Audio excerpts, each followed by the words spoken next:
ត្រី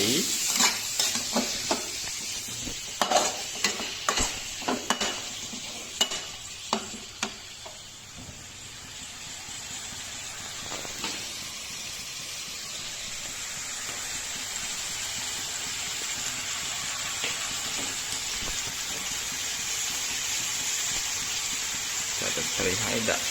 ស្ករប៊ីចេង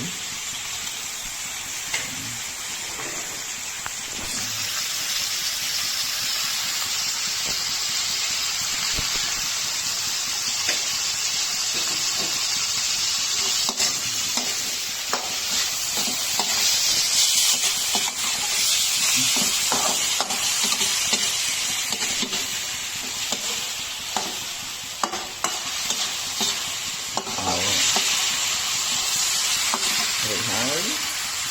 ដាក់គ្រឿងចង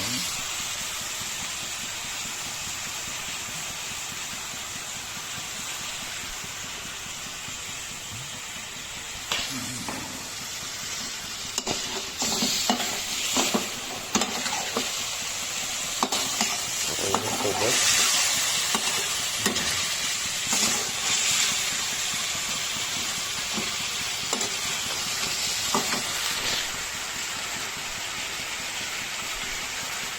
được hải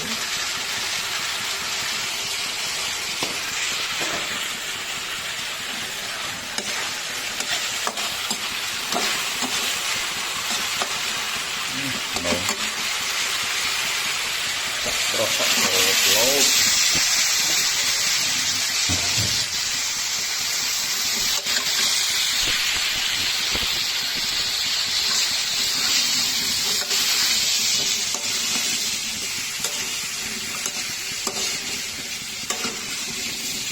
luôn